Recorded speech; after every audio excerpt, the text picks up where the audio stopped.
Apa nih? Wih, ada live session lagi 5 menit. Aduh, siap-siap dulu ah.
A few moments later. Terima kasih Pak. Selamat pagi.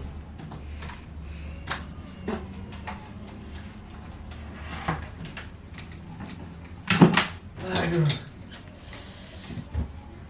capek juga ternyata ikut Zoom gini. Oh iya, barusan kan disuruh nyari biografi tentang pahlawan ya. Kira-kira siapa yang bagus? Aduh. Gimana? Aku nyari tentang Soekarno aja deh. Keren juga kayaknya buat dipelajari. Karena dia juga berkontribusi dulu untuk Indonesia. Coba cari di YouTube ya.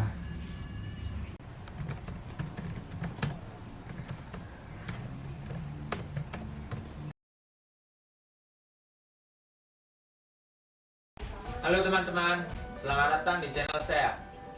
Sebelum masuk ke konten kita kali ini, silakan yang belum subscribe channel ini dan like sebanyak-banyaknya untuk mendukung channel ini supaya bisa berkembang. Oke, konten kita kali ini yaitu membahas tentang biografi Insinyur Soekarno.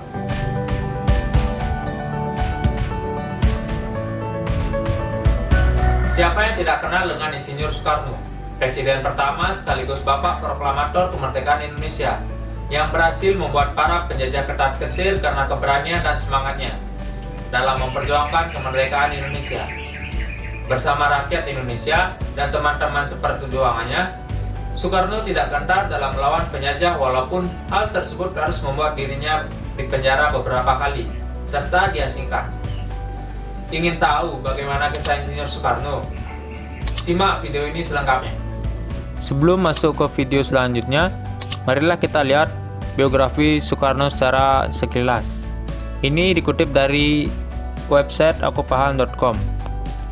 Nama lengkap Insinyur Soekarno, nama panggilan Bung Karno, nama kecil Kusno, tempat tanggal lahir Surabaya 6 Juni 1901, agama Islam, nama istri yang pertama yaitu Fatmawati, yang kedua Hartini, dan yang ketiga yaitu Ratnasari Dewi.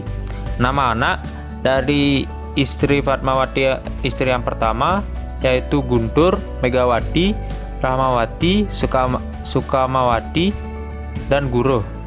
Dari istri yang kedua yaitu dari Hartini yaitu Taufan dan Bayu. Dan yang terakhir yaitu dari istri yang ketiga yaitu Ratnasari Dewi, memiliki anak yang bernama Kartika. Pendidikan Insinyur Soekarno yang pertama yaitu di HIS di Surabaya, yang kedua yaitu di Hogere Burger School atau HBS, dan yang terakhir yaitu TAS di Bandung. Insinyur Soekarno meninggal pada tanggal 21 Juni 1970, dimakamkan di Blitar, Jawa Timur. Soekarno lahir dengan nama Kusno Susrodiardjo pada 6 Juni 1901 di Surabaya. Ia memiliki julukan Putra Sang Fajar karena ia lahir tepat pada saat fajar terbit. Ia tumbuh dalam keluarga yang terbilang miskin.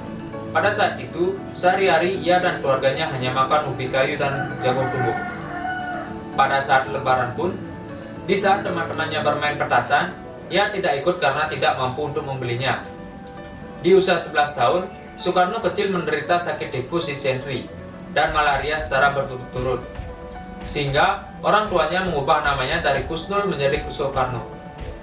Orang Jawa percaya bayi yang sakit-sakitan akan pulih kesehatannya setelah namanya diganti. Pada tahun 1915 atau saat usianya menginjak 14 tahun, Soekarno bersekolah di sekolah Belanda di Surabaya yang bernama HBS atau Hoogere Burger School. Ia menjadi satu-satunya orang pribumi di sekolah tersebut.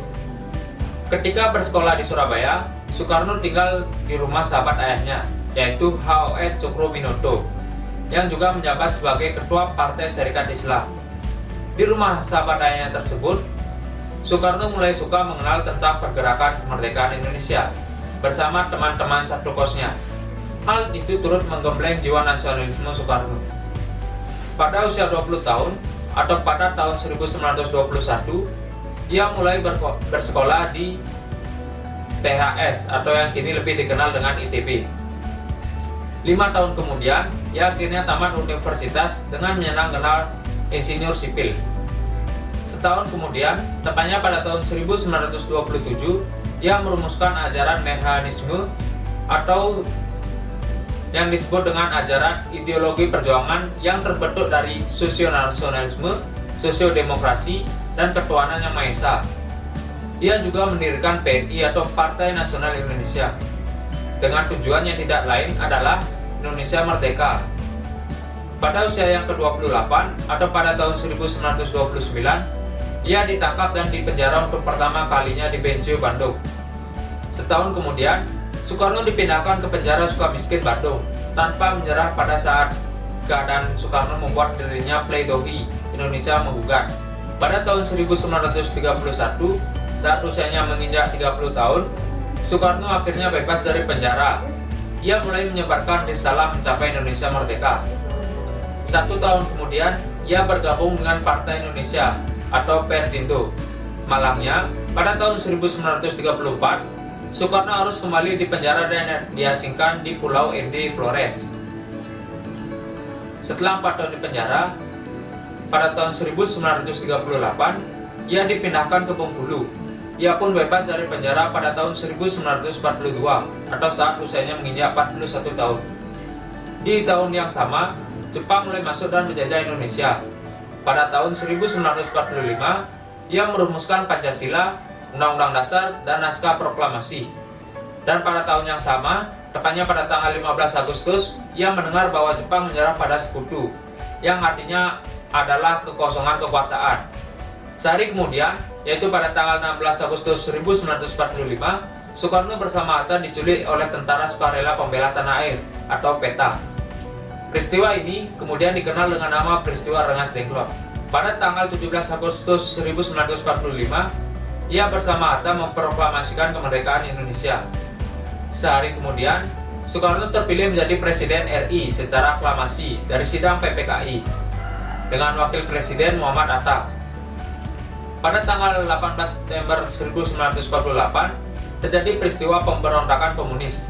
Presiden Soekarno kemudian memerintahkan tentara Indonesia untuk merebut kembali Madiun dari tangan PKI. Pada tanggal 30 September 1960, ia membacakan rumusan Pancasila di sidang PBB New York. Ia berkesempatan menyampaikan gagasan di depan para pemimpin negara di PBB. Pidatonya yang berjudul The Build the World Anew, yang artinya membangun dunia kembali, dengan durasi sekitar 90 menit itu menggemparkan dunia. Pada tanggal 30 September 1965, Soekarno mendapatkan kabar adanya pembantaian pada jenderal yang dilakukan oleh PKI. Gerakan tersebut kini sering kita dengar dengan nama G30S PKI. Pada tanggal 11 Maret 1966, ia memberikan mandat kepada Soeharto sebagai Panglima Angkatan Darat kala itu untuk menjamin jalannya pemerintahan. Surat perintah tersebut kemudian dikenal dengan nama Surat Perintah 11 Maret atau Super Semar. Di usianya yang menginjak 65 tahun, tepatnya pada tanggal 22 Februari 1667, Soekarno harus turun tahta sebagai presiden dan digantikan oleh Soeharto. Insinyur Soekarno meninggal di usia 69 tahun, tepatnya pada tanggal 21 Juni 1970 di Jakarta. Ia meninggal dikarenakan gagal ginjal.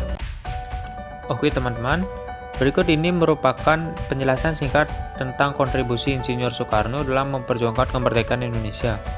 Yang pertama yaitu sebagai pendiri Agreement Study Club yang menjadi cikal bakal Partai Nasional Indonesia yang banyak mengajarkan pemikiran mengenai kemerdekaan.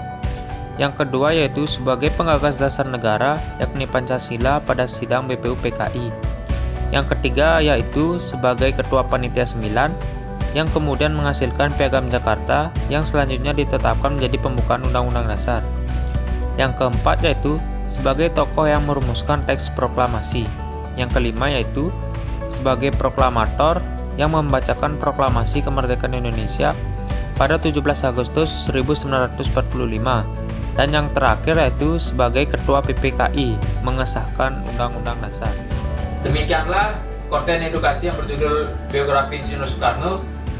Jika kalian suka dengan konten ini, silakan subscribe dan like sebanyak-banyaknya untuk mendukung channel ini lebih berkembang ke depannya. Sekian dari saya. Saya tutup dengan Parama Santi. Om Santi, Santi, Santi, Om. Ternyata Bapak Soekarno ini keren juga ya. Walaupun beliau sering keluar masuk penjara dengan niatnya untuk memerdekakan Indonesia, tetapi dengan keberaniannya Bapak Soekarno tidak pernah takut untuk memperjuangkannya. Beliau tidak sedikit pun ada rasa takut dari ancaman para penjajah. Oke deh, ini akan aku pakai sebagai tugas biografi tersebut.